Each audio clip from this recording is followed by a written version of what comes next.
Bonjour à tous, bienvenue sur la chaîne YouTube Mécanique Sportive, c'est Nicolas. Aujourd'hui, je me retrouve ici dans les bois puisque on va essayer la nouvelle Suzuki V-Strom 800DE.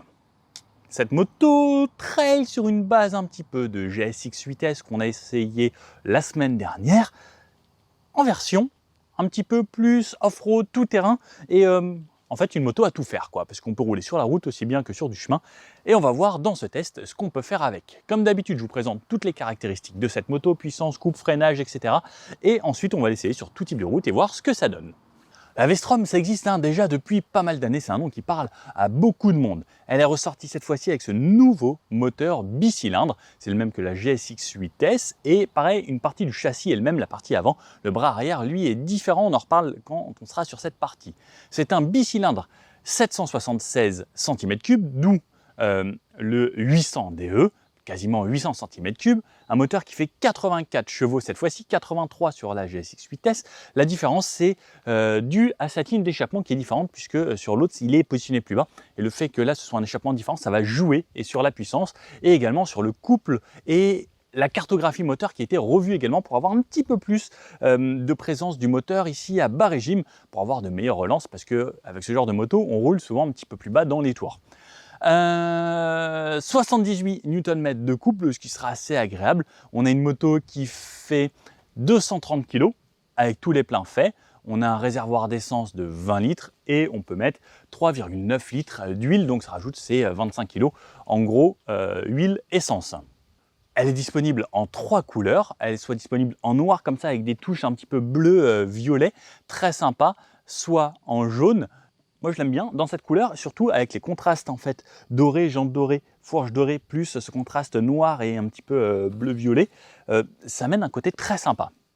Elle sera disponible à partir de 11 499 €, donc plutôt bien équipée. On a des fenêtres de série, les clignotants LED de série, le petit sabot en bas. Par contre là on a la cage ici en option aujourd'hui. À l'arrière on pourra même déjà avoir un porte-bagages qui peut s'installer, le top case bien sûr, et des équipements supplémentaires que vous pourrez avoir en option. Il existe également une version rallye avec des pneus qui sont plus adaptés à du tout-terrain ou du tout-chemin, qui feront des pneus vraiment plus crantés comme des pneus de motocross. Ou sur la version rallye, la cage elle sera de série, les pneus, un sabot en acier et un pare-carter également. Cette moto est très bien équipée de série. On a les drive modes, donc le Suzuki Drive Sector Mode. On a un mode gravel qui vient s'adapter sur cette moto justement pour pouvoir se permettre des dérives. On l'essayera bien sûr juste ensuite. On a le shifter qui est de série, le shifter up and down qui est un vrai confort au quotidien. On a le traction control, on a l'ABS sur 2 positions plus l'ABS déconnectable sur le frein arrière. Ça pareil, c'est quelque chose de très intéressant pour pouvoir se permettre des petites glisses et des dérives avec ce genre de moto. Alors je ne suis pas le pilote le plus expérimenté en tout terrain, mais on va quand même pouvoir essayer de se faire quelques trucs. Et le low RPM assist qui permet lorsqu'on est un feu par exemple de pouvoir juste relâcher l'embrayage qui permet à ce moment-là de garder le moteur un petit peu comme une voiture diesel et garder du couple ou ne pas descendre trop bas dans les tours pour ne pas caler. Ça c'est un petit truc assez sympa qu'on a retrouvé également sur l'autre version Roadster. Sur l'avant, alors on va tout de suite retrouver l'éclairage LED ici qui sont les mêmes blocs optiques que la Roadster mais positionnés différemment. Une petite bulle ici, une sorte de petit saut de vent qui n'est pas réglable. On pourra bien sûr s'en procurer des plus grands si on veut plus de protection. On a des clignotants qui sont cette fois-ci de série en LED également et on a une fonction warning bien pratique pour les gens comme moi qui sont en région parisienne pour pouvoir faire de l'interfile. On a quelque chose d'assez pointu ici sur l'avant avec le rappel sur le garde-boue ici donc en noir. Les rappels sur le côté protection pour la fourche et les fourreaux et les plongeurs juste ici. Petit rappel V-Strom DE sur le côté. Alors c'est pas marqué 800, c'est marqué juste V-Strom ici. Le 800, on l'a un petit peu plus bas sur les stickers, juste ici. On a une roue de 21 pouces à l'avant ici, quelque chose d'assez simple. Et ensuite donc les protections, la cage ici sur le côté qui sera bien pratique. Si on tombe, on a également les protège-mains sur le dessus. Ça peut être un plus pour l'hiver également, il fait un petit peu moins froid. Ce qui me semble pas qu'on ait les poignées chauffantes d'origine. Pendant qu'on est là-haut, je vais vous parler des freins. On a un frein réglable sur 5 positions ici et un embrayage par câble de l'autre côté. Sur le côté, il y a un petit peu plus de choses à dire cette fois-ci. Alors le côté, on va commencer par la suspension, une fourche KYB 220 mm de débattement sur l'avant, 220 mm de débattement sur l'arrière, sur la suspension également. Elles sont réglables en pré-contrainte, pré-charge et détente, avant comme arrière. En haut, ici directement à cet endroit-là, et à l'arrière, on a même la petite bonbonne qui est séparée juste ici pour pouvoir régler la pré-charge. 220 mm donc avant-arrière. Au niveau du freinage, on a des gros disques à l'avant en 310 mm sur des disques pétales et flottants, bien entendu, avec des étriers Nissin 4 pistons, donc 2 fois 4 pistons plus 2 disques à l'avant. À l'arrière, on a un monopiston. Alors, j'ai pas trouvé la taille du disque. Alors, peut-être que c'est écrit dessus. Souvent, c'est écrit dessus.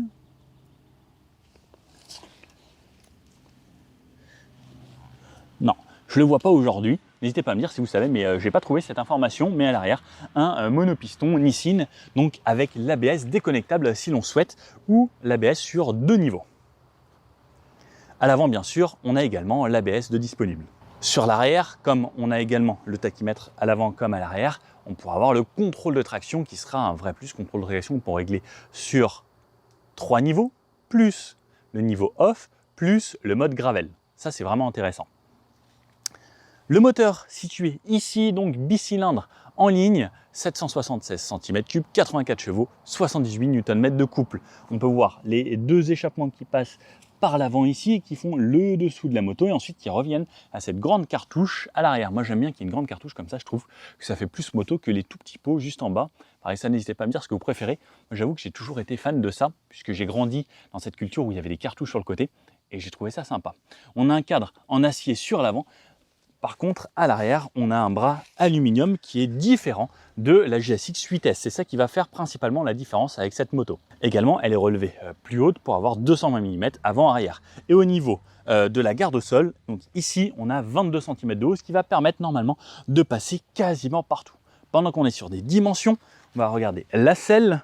La selle, elle, est positionnée à 855 mm, donc 85 cm. Moi, je fais 1,80 m. J'ai les 2 pieds bien à plat au sol, les 2 talons qui touchent le sol sans problème. La selle est ultra confortable et on pourra opter pour une selle un petit peu plus basse ou un petit peu plus haute à 1 ou 2 cm près. Et c'est vrai que 1 cm, des fois, ça joue quand même vraiment pas mal sur ce genre de moto.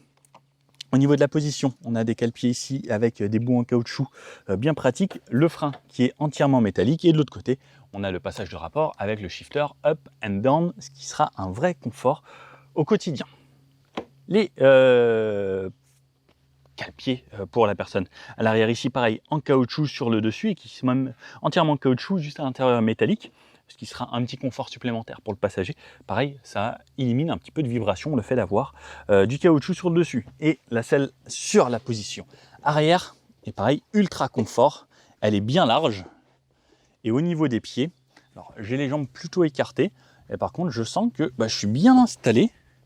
C'est avec confort, j'ai mes poignées ici pour me tenir et on pourra poser le top case sur la partie arrière. Franchement, on est pas mal. Hein. Je vous avoue, franchement, le confort de cette selle est top. Je pense qu'on a parlé d'un petit peu près tout sur le côté ici. La roue arrière en 17 pouces à rayon, la roue avant en 21 pouces à rayon également. On peut avoir, donc, comme je vous disais, les pneus en 2 versions différentes si on est en rallye ou pas. Au niveau de la largeur des pneus, c'est du 90 à l'avant et du 150 à l'arrière. Par contre, ce qu'il faut savoir, c'est que là, non, on n'est pas en tubeless, on est en chambre à air. Ouais, c'est le petit détail. Au niveau de l'empattement, 1570 mm, donc beaucoup plus long qu'une Roadster, pour également avoir plus de stabilité. Et pareil, lorsqu'on va aller s'amuser un petit peu. Donc on a un angle plus ouvert également sur l'avant, ce qui permet là de jouer un petit peu plus. Et on verra, même sur la route, elle s'emmène, mais d'une facilité. 230 kg, tout plein fait. Et sur l'arrière, quelque chose de très simple, le bloc optique ici en LED sur l'arrière, les clignotants également en LED, donc hop, quand j'allume, quand je freine, donc full LED, et pareil pour les clignotants et les warnings, 100% LED. On a le support de plaque qui est positionné assez haut avec le réflecteur juste ici, et la grosse cartouche à cet endroit-là, et le pneu de 150, un petit peu tout terrain. Et puis, je sais que vous aimez entendre les motos, donc cette cartouche ici, j'amène un petit son assez rauque. Comme vous pouvez l'entendre, on entend qu'on n'a pas un petit moteur pour les enfants et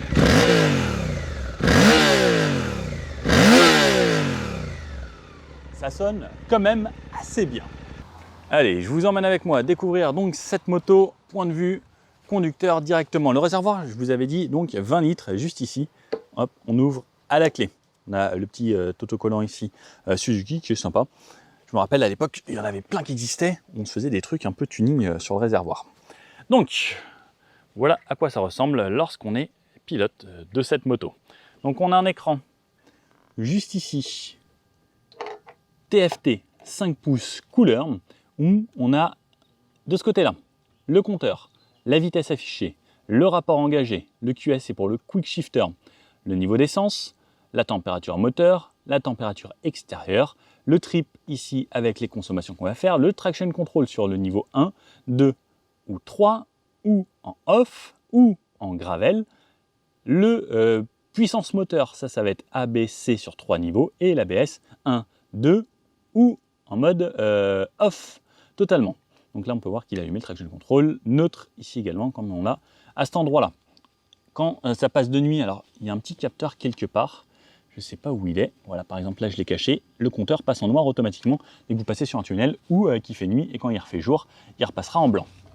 Voilà, comme là. Et on a l'heure tout en haut là-bas. Pour faire défiler les menus, on a ici donc, de ce côté-là on retrouvera, alors si il veut bien me faire la mise au point, les modes. Donc les modes ici ça va me permettre de changer sur l'écran là-bas, passer du mode traction au mode drive mode au mode ABS et rechanger ici et ensuite changer les menus qui est en bas, combien il me reste d'autonomie, etc., etc. Donc la moto à 1500 km et le voltage de la batterie. Donc ça, on va pouvoir le régler à partir d'ici. Changement de mode, comme je disais, et ça. Les appels de phare derrière, plein phare comme ça, hop, je reviens. Les clignotants, ici, avec une petite touche qu'on ressent vraiment bien, elle est très bien placée et surtout elle est bien ferme. Et le klaxon qui vient de me réveiller les oreilles. En plein centre, ici, la clé, le réglage des suspensions. On peut voir qu'on a un guidon bien relevé qui nous permet d'avoir une position bien droite sur la moto et franchement agréable. On a la position, hop, ça off, le Neyman. Alors, comme ça. Et alors, il y a un truc chez Suzuki, c'est la fonction parking qui laisse les feux allumés. Surtout, ne le faites pas parce que sinon, vous n'allez plus avoir de batterie. Surtout pas oublier, je l'ai fait l'autre fois sans faire exprès. Heureusement, je m'en suis rendu compte au bout de 6 heures, mais il me restait quand même de la batterie. Comme c'est du LED, ça consomme pas grand-chose et heureusement. Le réservoir, ici, on peut voir là sur les côtés qu'on a les parties plastiques qui moyennent bien sur les côtés. On a un bon rayon de braquage de la moto, comme vous pouvez voir, parce que ça aussi, c'est important lorsqu'on va faire du tout-terrain. Et de ce côté-là, on a la touche warning, très simple, et de quoi démarrer et couper les circuits. Le frein à réglage sur 5 positions, comme je vous disais. Les rétroviseurs dans lesquels on a plutôt une bonne visibilité, ils sont bien grands, bien larges. Et à l'avant, le petit saut de vent ici qui protège légèrement, mais pas forcément plus que ça. Bon, il ne reste plus qu'à l'essayer. On commence par la ville et ensuite on vient sur des petites routes par ici et faire du chemin. On va s'amuser un petit peu. C'est parti. Bon alors, c'est parti avec cette V-Strom. On va faire comme d'habitude tout type de route. On commence par de la ville, on va aller faire du un petit peu plus roulant, plus du un petit peu plus sinueux, et s'il arrive à trouver des petits chemins pour voir également ce que ça donne, puisque c'est là que ça peut être aussi important avec ce genre de moto. Même, j'aimerais bien savoir d'ailleurs, combien d'entre vous, ayant des trails, allez faire du off-road, donc faire autre chose que de la route. J'avoue que j'en vois rarement. C'est pas facile en France tout le temps d'en faire et surtout d'aller en moto sur des chemins parce que souvent c'est réglementé, etc. Mais c'est vrai que c'est tentant quand on a ce genre de moto. Bon allez, démarrage. Donc ce qui est bien, c'est qu'on n'a pas besoin de débrayer. On a juste à appuyer ici, donc ça c'est facile. C'est un petit plus que voilà, toujours avoir à faire. On peut démarrer avec la béquille. Même quand on remet la béquille, la moto ne se coupe pas. Donc ça c'est bien également parce qu'il y a souvent des motos où ça s'arrête. Moi j'aime bien que ça s'arrête seulement quand je l'ai demandé, surtout que c'est pratique juste ici. Donc les touches, je vous ai déjà tout montré.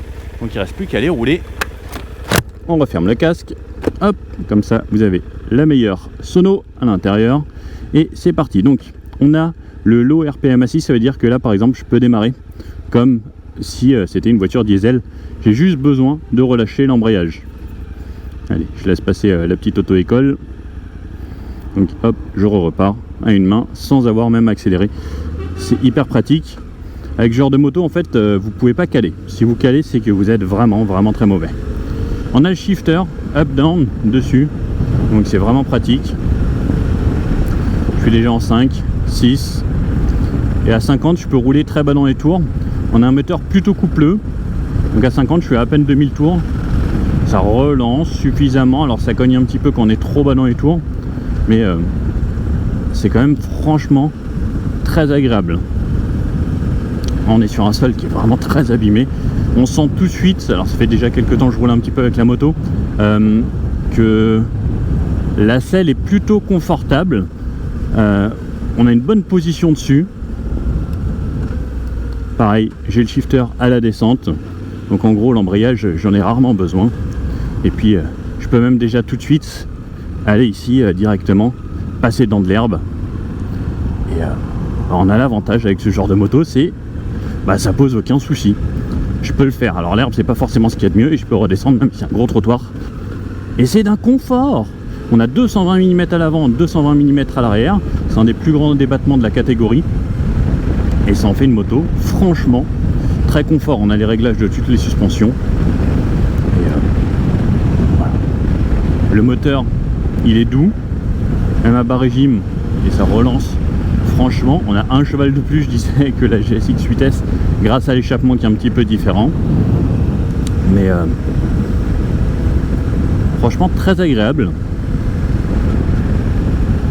La boîte de vitesse, ça passe aisément. Shifter, franchement, c'est agréable, c'est doux, c'est fluide. On n'a pas d'à-coups, même au rétrogradage, ça y va bien. Alors, je sais pas si vous entendez le GPS, j'espère que non, parce que j'ai le GPS dans les oreilles. Donc, à droite ici. Donc, pour la ville, bon, c'est plutôt agréable. Elle penche assez bien, facilement.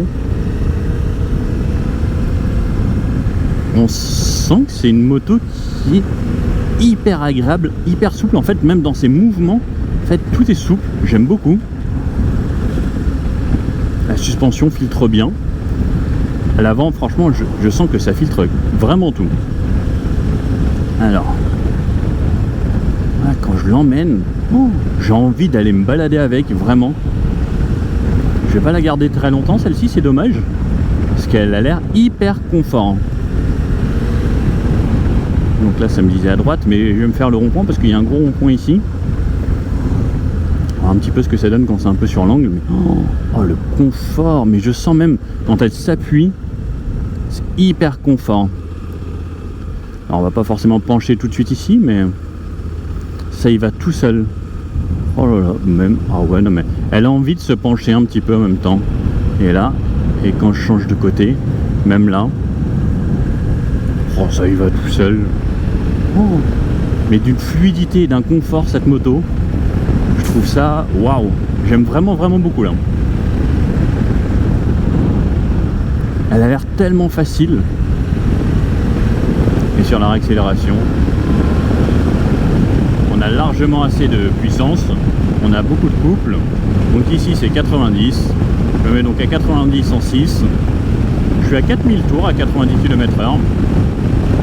On n'a pas de régulateur, ça aurait pu être le petit plus de cette moto parce qu'elle est quand même très bien équipée. Mais le régulateur, parce que souvent quand on a ce genre de moto, on est également quelqu'un qui fait pas mal de routes, ça aurait été le petit plus. En tout cas, je suis bien. La bulle protège un petit peu du vent. Je prends un petit peu de vent quand même, mais ça reste une moto.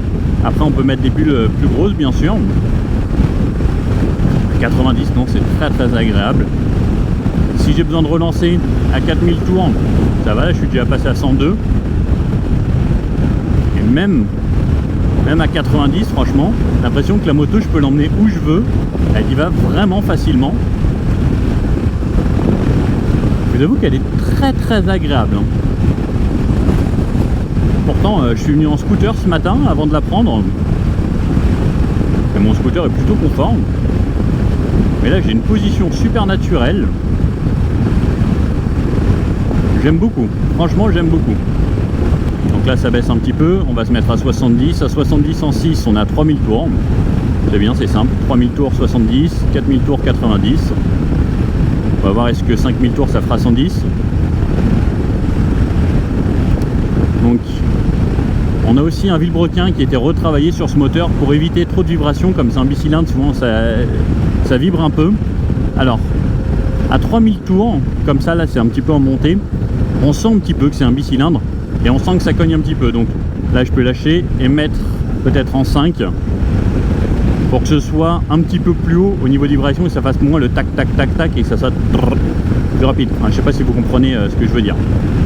Donc ça un petit peu plus agréable, un petit peu plus haut dans les tours.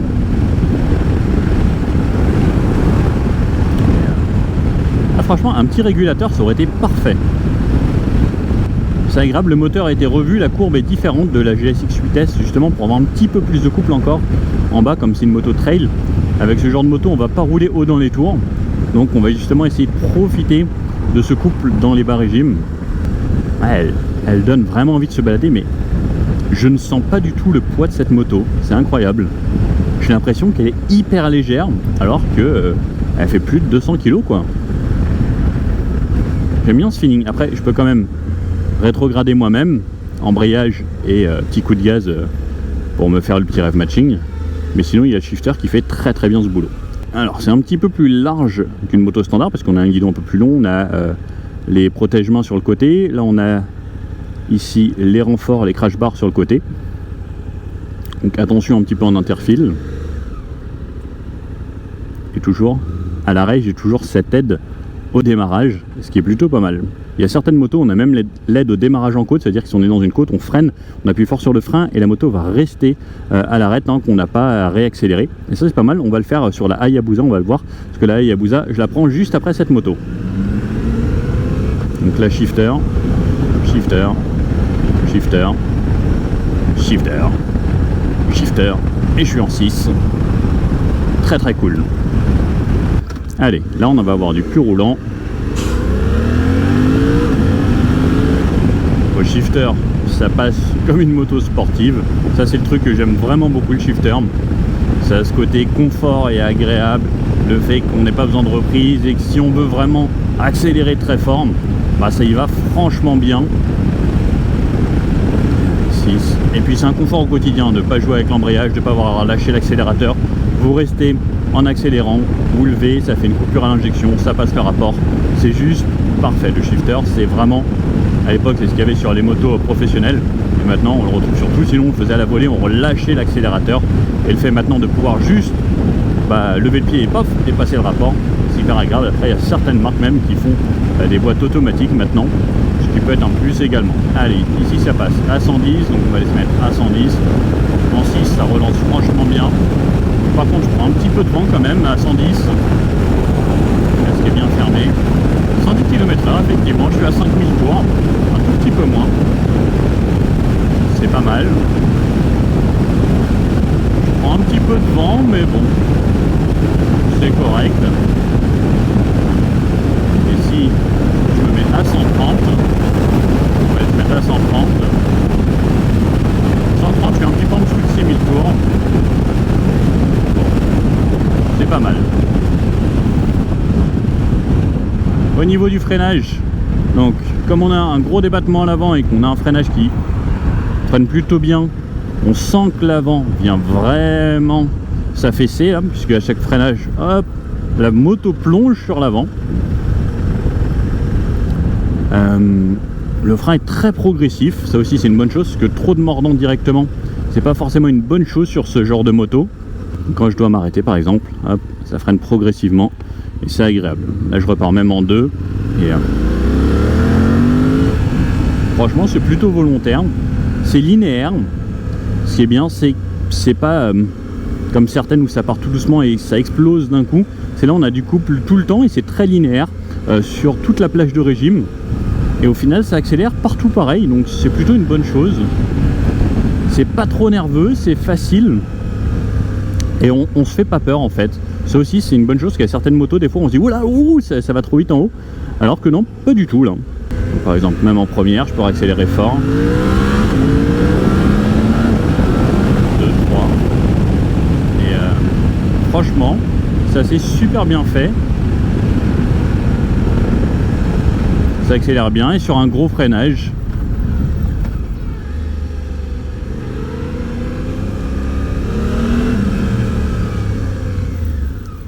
Bon alors, là j'ai trouvé une zone très sympa, du sable et autres, où on peut s'amuser. Donc là je suis en mode traction control activé, full puissance et l'ABS en 1. Donc, allez, on démarre tranquillement, on est dans du sable. Donc ce qui est bien avec le traction control, c'est que là je peux accélérer fort, même freiner assez fort, et en fait la moto va essayer normalement de me garder en vie. Donc ça veut dire que par exemple là je me mets en virage, j'accélère, et regardez, je suis à fond sur les gaz, et ben la moto va pas me tuer. Là en virage, accélération, et en fait elle va faire en sorte que je puisse rouler sans qu'elle dérape trop et me laisser cette moto plutôt accessible. Pareil au niveau du freinage, là comme on est dans de l'herbe, je sens que l'ABS fait bien son boulot, ça glissouille un petit peu mais très très légèrement, mais ça fait en sorte que je puisse rester sur la moto, et surtout dans du sable comme ça, c'est là où c'est le plus dur, surtout de bien garder l'avant. Alors moi je suis pas un professionnel, hein. Je vais pas dire que c'est mon truc de faire du trail ou autre, mais il y a quand même de quoi s'amuser, et même là je suis plein gaz comme vous pouvez le voir, et la moto va pas me tuer, et ça c'est quand même un vrai plus. Ça permet à tout le monde un petit peu de pouvoir se mettre dans ce genre de conditions sans mourir. Ensuite je peux jouer un petit peu plus donc avec mes modes traction control, je peux le mettre sur off, donc là il va être totalement off, c'est à dire que je peux faire des trous dans le sol et partir directement sans qu'il y ait de traction control, et là par contre ça va glisser, et si j'accélère à fond, la moto va pouvoir accélérer à fond, et je vais pouvoir faire des glisses. Vous l'entendez, le moteur part beaucoup plus haut dans les tours, et donc la roue forcément tourne beaucoup plus vite également. Donc ça va être pour des gens qui sont plus expérimentés, ils vont pouvoir s'amuser. Sinon on a le mode gravel, qui va être un compromis, qui va pouvoir lui me laisser jouer un petit peu, mais quand même garder du traction control pour sa motrice, mais il va vous laisser glisser un petit peu. Donc en fait c'est un off mais pas vraiment off. En fait je pense que c'est un bon compromis qui va faire que vous allez pouvoir vous amuser, mais en gardant quand même une petite marge de sécurité. C'est le mode qui sera pas mal. Et ensuite on a un mode au niveau de l'ABS, donc on a le mode 1, 2, donc je vais choisir le mode ABS. Il faut rester appuyé, donc soit j'ai le mode 1, soit j'ai le mode off, soit j'ai le mode 2. Donc en off, ça veut dire que cette fois-ci, si je roule, mais c'est off seulement pour l'arrière, je vais pouvoir bloquer l'arrière et faire des dérapages comme on le fait en vélo, comme on l'a tous fait, et justement glisser et faire en sorte que l'arrière glisse et dérive. Ça peut en faire un petit truc assez sympa. Bon, on va essayer, on va voir ce qu'on peut faire avec cette moto. On va essayer de passer à travers les chemins. Donc je vais rester en première comme ça. On peut passer sur les branches, on peut passer dans l'herbe, hop, on peut passer là. Oh, attention, est-ce que c'est du sable quand même? Oh. Ah non, j'ai calé. J'ai pas assez joué avec l'embrayage.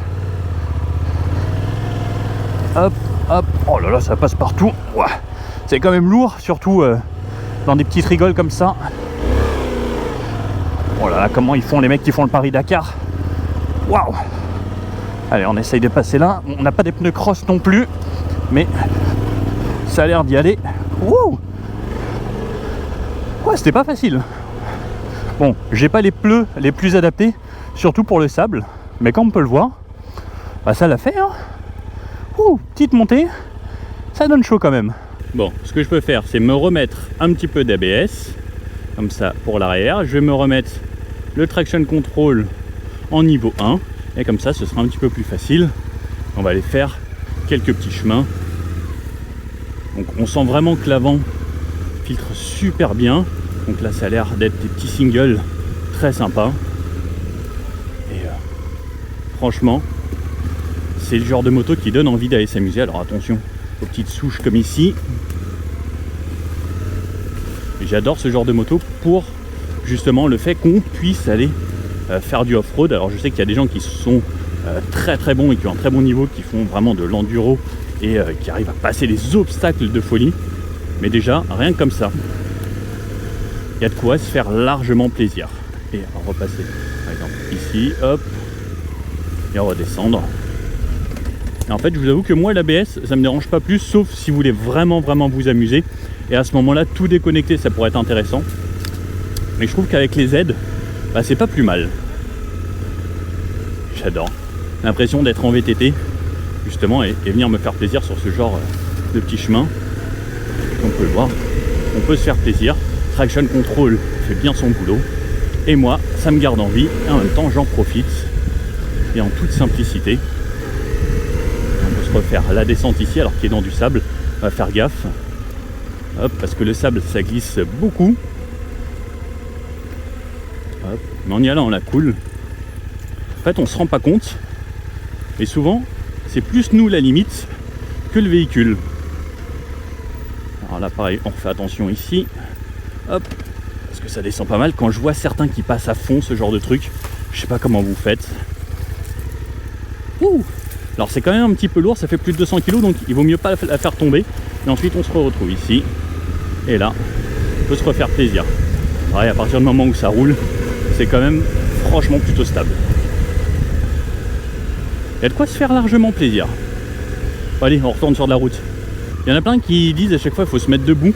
Alors, debout, on a une bonne position. Regardez là où sont mes jambes. J'ai de quoi bien me caler même contre le réservoir. Alors pour la caméra d'en bas, c'est pas forcément la meilleure vue. Perso, moi je suis pas du tout à l'aise lorsque je suis debout. Donc je vais pas vous donner mon expertise lorsque je suis debout. Je préfère largement être assis. Mais en tout cas, on a une position plutôt facile debout. Il faudrait que j'ai plus d'expérience en étant debout. Mais moi voilà, je trouve que je suis plus serein lorsque je suis assis. Bon alors, après tout ça, on s'est retrouvé des petites routes de campagne où c'est assez sinueux ici, on va pouvoir se faire plaisir. Bonjour monsieur. Donc c'est 70 ici, on peut s'y mettre à la cool, en 5 ou en 6. Après comme je dis, en moto il vaut mieux des fois être un petit peu plus bas sur les rapports et que soit un petit peu plus haut dans les tours pour avoir de meilleures relances, même si là on a un moteur coupleux, mais je préfère l'agrément du moteur quand je suis un petit peu plus bas. Ça consomme un poil plus d'essence, mais c'est pas comme si les moteurs de nos jours consommaient énormément. Là on peut voir qu'on a une moyenne à 5 litres 9 parce que j'ai fait du tout-terrain. En fait j'ai juste remis tout à l'heure, mais sinon on va tourner une moyenne de 5 litres au 100 à peu près, ce qui est franchement correct. On a des bonnes relances en 5.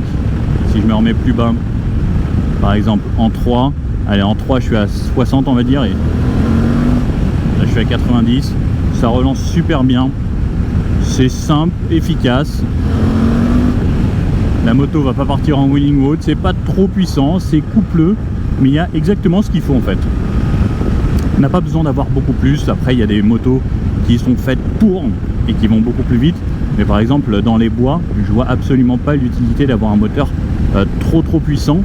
L'idéal c'est d'avoir une moto le plus léger possible, et pour ça il faut forcément passer par un petit moteur. C'est comme les motocross, enfin, on voit pas des YZ de chez Yamaha qui font des 1200 cm3. Non, un 450, le but c'est que ce soit plus léger mais avec un moteur bien travaillé et optimisé. Donc là par exemple on va voir quelques virages, je peux retomber le shifter pour rester sur un rapport plus adapté pour pouvoir relancer direct en sortie de virage et remonter un peu haut dans les tours, parce que bon, on aime quand même quand ça a un petit peu de bruit. Attention, il y a des gros cailloux sur la route. Et, on a de bonnes relances. On sent que ça comprime l'arrière lorsqu'on réaccélère, surtout en virage comme ça. C'est une moto très sympathique à utiliser. Et en virage, elle est franchement agréable. Allez, petite route, on va pouvoir se faire plaisir. Ça marche franchement bien. En gros on va faire 1, 2, 3 pour se faire plaisir. Le freinage puissant et progressif sur l'avant. Comme je vous dis, la moto elle s'emmène toute seule en virage. Sur les sorties de courbe, ça y va bien. On peut y aller franchement décontracté.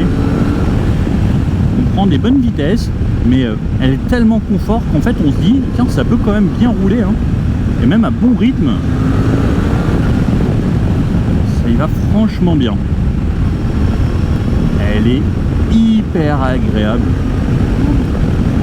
Je pense que si un jour je dois faire un road trip, ça serait bien une des motos qui me tenterait, parce que elle est hyper confort. Et depuis tout à l'heure je suis sur la selle et c'est rare que je me plaigne pas de la selle. Pour ces petites routes elle est top, autant sur chemin que sur route que sur du sinueux. Juste sur de l'autoroute ou ce genre de choses, mais c'est pas forcément destiné pour faire ça. Franchement une très bonne moto, hein. On double tranquillement, hop, remets là. Elle est hyper agréable. Et au shifter, on peut retomber les rapports facilement et repartir. Ça y va franchement bien. C'est très agréable. Même pas dans les tours. On va se calmer un petit peu. C'est sympa. On a très peu de son du moteur. Bah dans les tours c'est sympa parce qu'on sent un petit peu le côté rauque. Après quand on monte on prend un petit peu de vent. Mais ça marche franchement bien. Et comme je disais tout à l'heure, le côté agréable c'est que c'est très linéaire. Donc ça veut dire que j'ai des bas dans les tours du couple jusqu'à en haut, sans que la puissance arrive trop d'un coup. Et ça me permet même de rester en 3 dans les virages et avoir largement de quoi faire. Et en fait la troisième, par exemple même sur des petits cols, c'est le rapport sur lequel vous pouvez rester tout le temps, parce que ça réaccélère assez bien. On est à plus de 100 en fond de 3 et c'est là où on aura de bons rapports avec le ratio qui va faire que la moto va pouvoir repartir très vite et en même temps aller à des vitesses qui restent encore convenables sans devoir aller en prison. Ensuite on peut bien sûr repasser les rapports pour pouvoir rouler plus pépère. Mais c'est une moto très sympa. Sur les modes, il y a le mode ABC. Le mode C, c'est plutôt un mode pluie. Donc, par exemple, si je passe là en mode C, je sens qu'en mode C, par contre, même si je me remets en 3, ça va délivrer la puissance de façon beaucoup plus progressive. Et ça peut être un plus. Par exemple, si vous débutez ou même sur du tout-terrain, ça peut être intéressant de le faire en mode C pour pas avoir forcément toute la puissance et y aller beaucoup plus cool. Par exemple, sur du chemin, ça peut être intéressant. Même si on a le traction control qui va limiter et faire en sorte que ça se passe bien. Mais ça peut être aussi une alternative pour pouvoir rouler à la cool ou sous la pluie. Le mode C sera aussi intéressant pour ne pas faire forcément de glisse. Mais comme il y a le traction control, il n'y a pas forcément besoin de prendre ce mode C. Sauf si on veut y aller vraiment à la cool et se faire des consos un petit peu plus raisonnables, puisqu'au final ce sera une courbe beaucoup plus progressive. Bon alors, au final, cette Suzuki, bien une moto franchement polyvalente et très agréable à conduire.